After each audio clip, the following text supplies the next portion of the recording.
जन्म से लेकर देहत्याग तक भगवान कृष्ण के जीवन की लगभग हर घटना में कोई सूत्र है। युद्ध भूमि पर दिया गया गीता का उपदेश संसार का श्रेष्ठतम ज्ञान माना जाता है। मैनेजमेंट मास्टर कहे या जगत गुरु, गिरधारी कहे या रणछोड़, भगवान कृष्ण के जितने नाम हैं उतनी कहानियाँ। जीवन जीने के तरीके को अगर किसी ने परिभाषित किया है तो वो कृष्ण है। कर्म से होकर परमात्मा तक जाने वाले मार्ग को उन्हीं ने बताया है। संसार से वैराग्य को सिरे से नकारा, कर्म का कोई विकल्प नहीं, ये सिद्ध किया। कृष्ण कहते हैं, मैं हर हाल में आता हूँ, जब पाप और अत्याचार का अंधकार होता है तब भी, जब प्रेम और भक्ति का उजाला होता है तब भी। दोनों ही परिस्थिति में मेरा आना निश्चित है। वैसे तो कृष्ण का संपूर्ण जीवन ही एक प्रबंधन की किताब है, जिसे सैकड़ों हजारों बार कहा सुना जा चुका है। कुरुक्षेत्र में दो सेनाओं के बीच खड़े होकर भारी तनाव के समय कृष्ण ने अर्जुन को जो ज्ञान दिया वो दुनिया का श्रेष्ठतम ज्ञान है।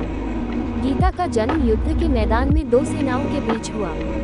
जीवन की श्रेष्ठतम बातें भारी तनाव और दबाव में ही होती हैं। अगर आप दिमाग को शांत और मन को स्थिर रखने की कोशिश करें तो सबसे बुरी परिस्थितियों में भी आप अपने लिए कुछ बहुत बेहतरीन निकाल पाएंगे। ये कृष्ण सिखाते हैं। गीता पढ़ने से पहले अगर इसी बात को समझ लिया जाए तो गीता पढ़ना सफल हुआ। कृष्ण का जीवन ऐसी ही बातों से भरा पड़ा है, जरूरत है नजरिए की। उनका जीवन आपके लिए माइथोलॉजी का एक हिस्सा मात्र भी हो सकता है और आपका पूरा जीवन बदल कर रख देने वाला ज्ञान भी।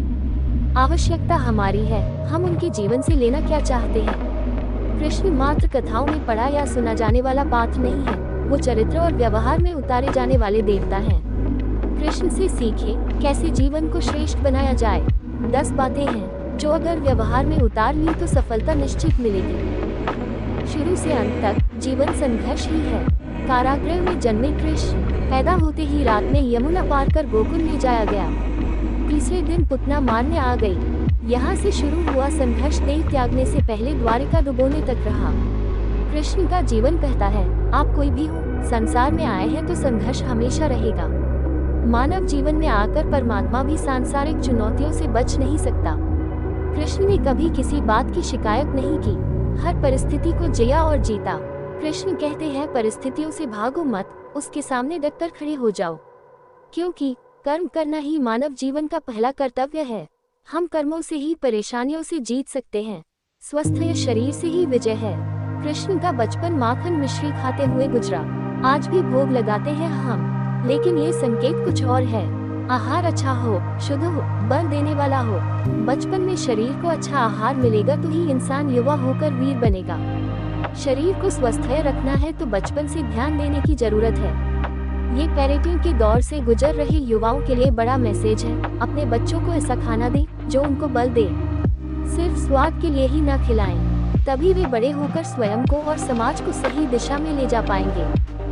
पढ़ाई किताबी ना हो, रचनात्मक हो। कृष्ण ने अपनी शिक्षा मध्य प्रदेश के उज्जैन में सांदीपनी ऋषि के आश्रम में रहकर पूरी की थी। कहा जाता है 64 दिन में उन्होंने 64 कलाओं का ज्ञान हासिल कर लिया था। वैदिक ज्ञान के अलावा उन्होंने कलाएं सीखी। शिक्षा ऐसी ही होनी चाहिए जो हमारे व्यक्तित्व का रचनात्मक विकास करे। संगीत, नृत्य, युद्ध सहित 64 कलाओं कृष्ण के व्यक्तित्व का हिस्सा है। बच्चों में कोरा ज्ञान न भरें, उनकी रचनात्मकता को नए आयाम मिले, ऐसी शिक्षा व्यवस्था हो। रिश्तों से ही जीवन है, बिना रिश्तों के कुछ नहीं। कृष्ण ने जीवन भर कभी उन लोगों का साथ नहीं छोड़ा जिनको मन से अपना माना। अर्जुन से वे युवावस्था में मिले, ऐसा महाभारत कहती है, लेकिन अर्जुन से उनका रिश्ता हमेशा मन का रहा। सुदामा हो या उद्धव, कृष्ण ने जिसे अपना मान लिया उसका साथ जीवन भर दिया। रिश्तों के लिए कृष्ण ने कई लड़ाइयाँ लड़ी और रिश्तों से ही कई लड़ाइयाँ जीती। उनका सीधा संदेश है, सांसारिक इंसान की सबसे बड़ी धरोहर रिश्ते ही है। अगर किसी के पास रिश्तों का थाती नहीं है तो वो इंसान संसार के लिए गैर जरूरी है। इसलिए अपने रिश्तों को दिल से जिए, दिमाग से नहीं। नारी का सम्मान समाज के लिए जरूरी। राक्षस नरकासुर का आतंक था। करीब 16,100 महिलाओं को उसने अपने महल में कैद किया था। महिलाओं से बलात्कार में उसे सुख मिलता था। कृष्ण ने उसे मारा, सभी महिलाओं को मुक्त कराया, लेकिन सामाजिक कुरीतियां तब भी थी। उन महिलाओं को अपनाने वाला कोई नहीं था। खुद उनके घर वालों ने उन्हें दूषित मानकर त्याग दिया। ऐसे में कृष्ण आगे आए, सभी 16,100 महिलाओं को अपनी पत्नी का दर्जा दिया। समाज में उन्हें सम्मान के साथ रहने के लिए स्थान दिलाया। कृष्ण ने हमेशा नारी को शक्ति बताया, उसके सम्मान के लिए तत्पर रहे। पूरी महाभारत नारी के सम्मान के लिए ही लड़ी गई। आप कृष्ण भक्त हैं तो अपने आसपास की महिलाओं का पूरा सम्मान करें। कृष्ण की कृपा पाने का ये सरलतम मार्ग है। आपके मतभेद अगली पीढ़ी के लिए बाधा ना बने। कम ही लोग जानते हैं कि जिस दुर्योधन के खिलाफ कृष्ण ने आजीवन पांडवों का साथ दिया, उसकी मौत का कारण भी कृष्ण की कूटनीति बनी। वही दुर्योधन रिश्ते में कृष्ण का संधि भी था। कृष्ण के पुत्र सांब ने दुर्योधन की बेटी लक्ष्मणा का अपहरण करके उससे विवाह किया था। क्योंकि लक्ष्मणा सांब से विवाह करना चाहती थी, लेकिन दुर्योधन खिलाफ था। सांब को कौरवों ने बंदी भी बनाया था। तब कृष्ण ने दुर्योधन को समझाया था कि हमारे मतभेद अपनी जगह हैं, लेकिन हमारे विचार हमारे बच्चों के भविष्य में बाधा नहीं बनने चाहिए। दो परिवारों के आपसी झगड़े में बच्चों के प्रेम की बलि ना चढ़ाई जाए। कृष्ण ने लक्ष्मणा को पूरे सम्मान के साथ अपने यहाँ रखा। दुर्योधन से उनका मतभेद हमेशा रहा, लेकिन उन्होंने उसका प्रभाव कभी लक्ष्मणा और सांब की गृहस्थी पर नहीं पड़ने दिया। शांति का मार्ग ही विकास का रास्ता है। कृष्ण ने महाभारत युद्ध के पहले शांति से समझौता करने के लिए पांडवों और कौरवों के बीच मध्यस्थता की।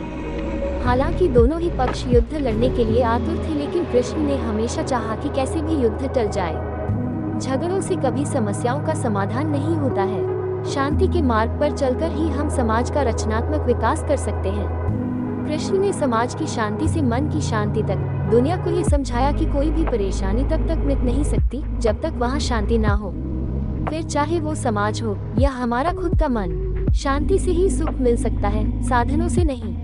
हमेशा दूरगामी परिणाम सोचें। महाभारत में जुए की घटना के बाद पांडवों को वनवास हो गया। कृष्ण ने अर्जुन को समझाया कि ये समय भविष्य के लिए तैयारी करने का है। महादेव शिव, देवराज इंद्र और दुर्गा की तपस्या करने को कहा। कृष्ण जानते थे कि दुर्योधन को कितना भी समझाया जाए, वो पांडवों को कभी उनका राज्य नहीं लौटाएगा। तब शक्ति और सामर्थ्य की जरूरत होगी। कर्ण के कुंडल कवच पांडवों की जीत में आड़े आएंगे, ये भी वे जानते थे। उन्होंने हर चीज पर बहुत दूरगामी सोच रखी। कोई भी फैसला तात्कालिक आवेश में नहीं लिया। हर चीज के लिए आने वाली पीढ़ियों तक का सोचा। यही सोच समाज का निर्माण करती है। हर परिस्थिति में मन शांत और दिमाग स्थिर रहे। पांडवों के राजसूय यज्ञ में शिशुपाल कृष्ण को अपशब्द कहता रहा। छोटा भाई था लेकिन मर्यादाएं तोड़ दी। पूरी सभा चकित थी, कुछ क्रोधित भी थे, लेकिन कृष्ण शांत थे, मुस्कुरा रहे थे। शांति दूत बनकर गए तो दुर्योधन ने अपमान किया। कृष्ण शांत रहे। अगर हमारा दिमाग स्थिर है, मन शांत है, तभी हम कोई सही निर्णय ले पाएंगे। आवेश में हमेशा हादसे होते हैं, ये कृष्ण सिखाते हैं। विपरीत परिस्थितियों में भी कभी विचलित नहीं होने का गुण कृष्ण से बेहतर कोई नहीं जानता। लीडर बने, श्रेय लेने की होड़ से बचें। कृष्ण ने दुनिया भर के राजाओं को जीता था। जहाँ ऐसे राजाओं का राज था जो भ्रष्ट थे, जैसे जरासंध, लेकिन कभी किसी राजा का सिंहासन नहीं छीना। कृष्ण के पूरे जीवन में कभी ऐसा नहीं हुआ कि उन्होंने किसी राजा को मारकर उसका शासन खुद लिया हो। जरासंध को मारकर उसके बेटे को राजा बनाया, जो चरित्र का अच्छा था। सभी जगह ऐसे लोगों को बैठाया जो धर्म को जानते थे। कभी किंग नहीं बने, हमेशा किंगमेकर की भूमिका में रहे।